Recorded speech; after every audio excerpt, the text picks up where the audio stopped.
Hello and welcome to More with the Mayor. We're on the square in downtown Franklin and we're live on Facebook. And we've got a great show for you today. We're going to be talking about some kitties.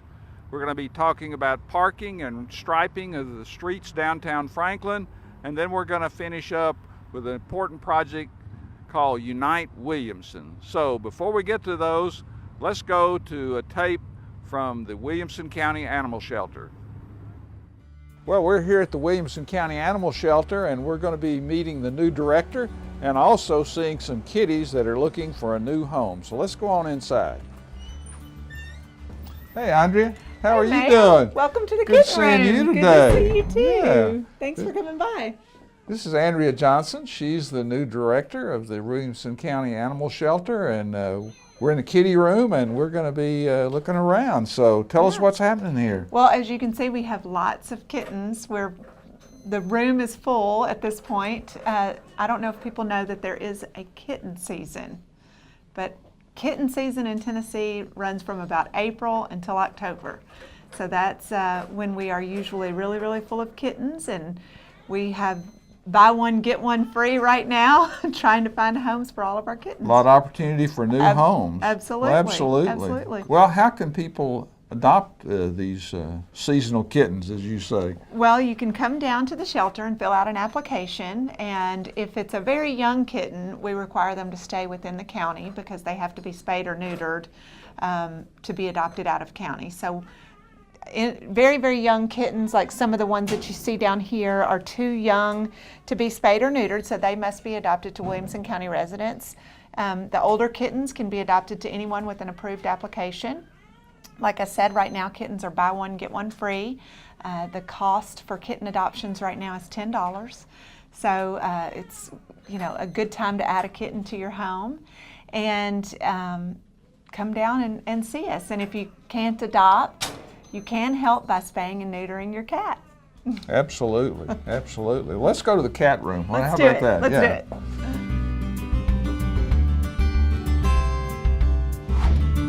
Well, Mayor, welcome to Purr Palace.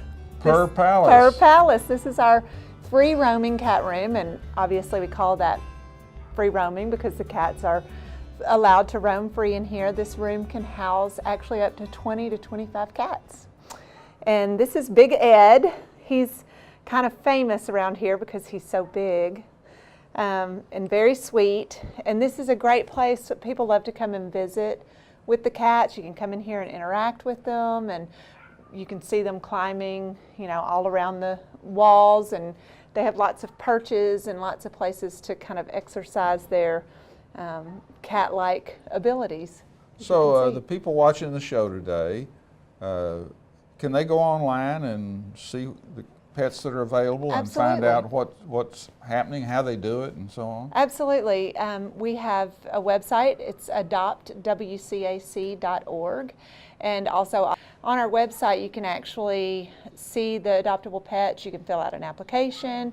You can submit an application to become a volunteer and find out all kinds of ways to get involved. I'd like to draw people's attention to our Facebook page on Wednesdays. We call it Wish List Wednesday. So if we have things that we need for the shelter, if it's cat toys or sometimes we need towels or different types of things, we post those wishes on there on Wednesday, and they can help out by donating items if they can't adopt or volunteer.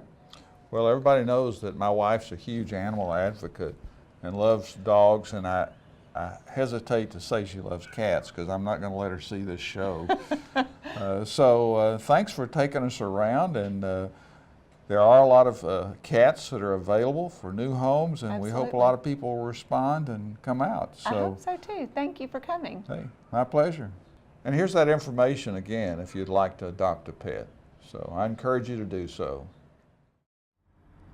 And welcome back. I hope you enjoyed that segment at the Williamson County Animal Shelter, who's doing a great job in our community. I wanted to mention that in a few minutes we'll be announcing the winner of the Pilgrimage free ticket, and also we'll be interviewing Brant Wood, one of the organizers of the Pilgrimage Festival. But for now, we're going to go to Paul Holzen, who's the director of our Department of Engineering, and we're going to talk about some things that are going on as far as parking. particularly about striping and some things we're doing to try to improve parking opportunities. So welcome, Paul. Thank you, Mayor, for having me. And I think the first question is, recently we went from 4 hours parking on the Main Street, downtown Franklin area to 2 hours, and we're talking about some restriping. Can you tell me about what's going on there? Yeah, so recently the city went through a big downtown parking study, and one of the things that came out of that study, we had multiple stakeholder meetings, was to look at how we can encourage long-term parking in appropriate areas and encourage higher turnover in the core downtown commercial area. And so what came out of that was to do 2-hour parking on the main street and a little bit onto the side streets as well to encourage that turnover. In the long-term parkers, we still have over 600 spaces in our garages where they can go park for 24 hours all day. And that parking in our garages is Free. Thank you for that. Well, we're looking at some of the side streets off Main Street and considering restriping those. Tell me about that. So one other thing that came out of the parking study was to look at striping all of our streets in downtown for multiple reasons. One, to help encourage people to park where it's appropriate, to also long-term be able to manage our available parking throughout the city. And so some of the things our consultant identified were some safety issues and how we can better maximize parking. And so we're now working with the downtown stakeholders to identify how to best stripe and maximize parking, but also maintain the safety within our streets in the downtown area. Well, we mentioned parking garages, and there have been some changes in our parking garages to help understand better whether any space is available. Talk about our current 2 parking garages.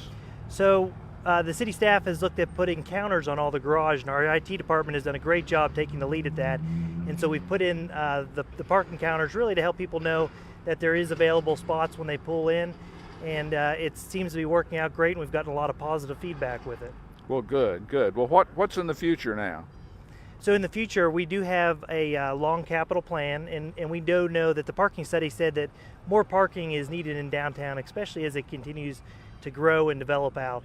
And so we're continuing to monitor that, but we also have in our long-range capital plans to look for land to be able to build new garages possibly, or to look for surface parking lots in the downtown area, again, to accommodate the businesses and make sure that we have adequate parking to support our downtown. Thank you, Paul, for the update, and we'll be back in just a minute, and we're going to be talking about an initiative that's very important to me, Unite Williamson. So we'll see you back in just a moment.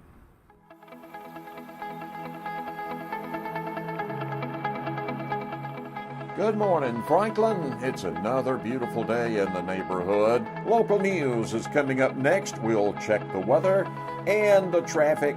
You have a great day out there.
Say good evening, Franklin, Tennessee.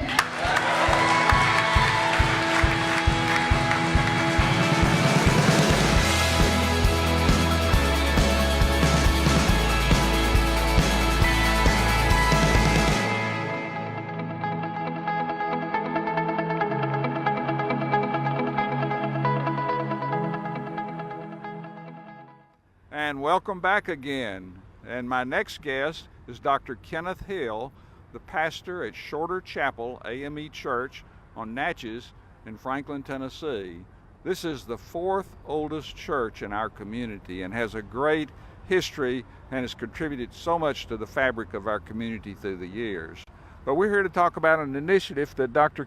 Hill and I have been working on since June of last year called Unite Williamson.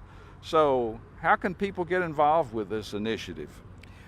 Well, thank you, Mayor. We're delighted that we've have this opportunity to work together on this project. And this project was inspired by the communities that came together in Charleston, South Carolina, and the faith community and business leaders on how they came together to forgive after the shooting at Emmanuel AME Church in Charleston, South Carolina. And so we came together, you and I, to discuss what we could do here in Williamson County. And so the idea of United Williamson surfaced, and we invited business leaders, community leaders, civic leaders, religious leaders to sit around the table where we could have a conversation of how we can bring the community of Williamson County together. And so the event will take place at Harlingsdale, October 20th, 9 to noon. And our theme is helping community, building communities, uniting Williamson County, and celebrating our community, and bring people together. And people can get involved by visiting our website. They could going to WilliamsonCounty.com. It's Unite Williamson. UniteWilliamson.com, and visit our website to see how they can get involved. And this is an interfaith prayer event. In fact, we've reached out to all the churches, synagogues, mosques, temples in Williamson County, and sent them a letter of invitation to be a part of this. And so we're looking forward to a great response at Harlingsdale Park, October the 20th from 9 to 10:30. We anticipate a large crowd there. Any closing comments on why you think this is important for a community? Well, it's important to help promote greater friendship and fellowship in the county, and to break down the barriers that keep us separated one from another. And we feel that this project will help strengthen us as a community throughout the county. Dr. Hill, I appreciate your friendship. I appreciate your being on More with the Mayor, and we look forward to the October 20th event. God bless you, my friend. God bless you. And we'll toss to break right now. We'll be right back. We've got another guest coming up. 911, what's the address of your emergency? Well, it's not really an emergency. It's loud music. Okay, hold just one moment. I'm going to transfer to the non-emergency number, okay, so we don't top a 911 line.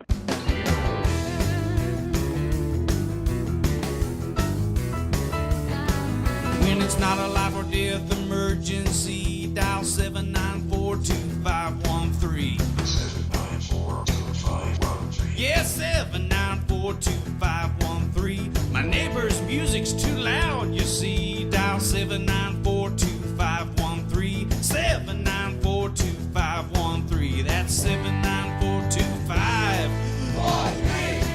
Thank you. I dial 794-2513, and the Franklin police, they answered me.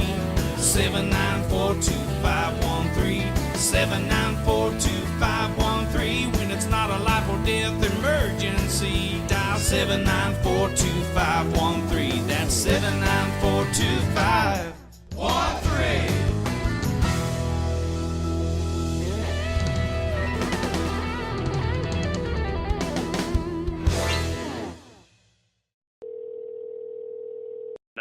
What's the location of the emergency? There's not an emergency. I need the non-emergency number. And welcome back. And with me now is Brant Wood, one of the organizers for the Pilgrimage Music Festival that's going to be coming up very soon. And we're going to be announcing the winners of the My Pilgrimage Pal in just a few minutes. I know Pilgrimage is going to be great this year, Brant. So what's new and different? Hello, Mr. Mayor and the City of Franklin. Thank you for the support you and your colleagues give us every year. It's amazing. Well, what's new is that we've made it to the 4th year. Each year is kind of coming faster and faster. This year, plenty of new things. We've got, of course, a new lineup with some great artists. We built out a new area in the very front yard of Harlingsdale. We're called Millville. Another stage, a lot more food and beverage, a wine lounge, a new reconfigured entrance, just in the air of security and things. We've got walk-through metal detectors and just a little bit more presence to make sure that the safety of our guests is the first and foremost thing. But each year the festival looks at the previous year, things we could do better. We have doubled the amount of water stations. We've doubled the amount of shade structure. We've just kind of doubled down on all the comforts and the requirements to keep everybody safe and happy. Well, here's the important question. Who's coming? What's the lineup? Absolutely. So the 4 headliners are, I think you could argue, we've got quite a headliner list. Following the Justin Timberlake year, we had to show that we could follow up with something strong. We've got Lionel Richie headlining, Dave Matthews and Tim Reynolds. That's a beautiful afternoon acoustic set. We've got Jack White closing on Saturday night, and we've got Chris Stapleton, who lives here in Leapers Fork, closing on Sunday night. And then filling in very nicely, Brandy Carlisle, Hosier, the Counting Crows, Amos Lee, and on and on and on. We've got over 70 bands playing this year, sir, and 2 new stages. Wow. How do you remember all those names? I think if you asked me if I could list even half of them, I'd probably run out of brain power. But it's, Pilgrimage really seeks to have a lineup that's diverse, and we've got the Fairfield 4 gospel act going on Sunday morning. We've got a really good brass band from New Orleans, the Rebirth Brass Band I grew up with. These guys are amazing. They'll tell the story of New Orleans. They're going to actually start their set with a second line through the crowd, just like we do in New Orleans. Then they'll take the stage, and 8 guys with horns and drums. It is an unruly clamor these guys put down. Love it. Well, how do people get tickets? So tickets are available. We still have some VIP tickets left, very few, but that pass still for sale. But all and there's GA tickets. There's single days. There's 2 days. There's even our Grand Champion ticket, which is a partnership with Blackberry Farm this year. Pilgrimagefestival.com. That's and you can click on the ticket link and see what each ticket provides. And we also will likely have some tickets for walk-up as well. Well, this is a special time now because we need a drum roll because we're going to announce the winner of the Pilgrimage Pal. Yes, so take yes, it we away, are. Brant. Sure. So we did a contest where people would submit a person that they would most like to go to the festival with and write a little passage and submit that to say why. And so I'm very, very happy to announce that Alyssa Taylor LaRocca is our winner. And congratulations, Alyssa. Her story is a heartfelt story, frankly, one that clearly hit close to home to her. She wrote, "Growing up, my brothers and I loved listening to music together. We lost our younger brother in 2011, and while it's hard for us to talk about it, music has always said what we can't.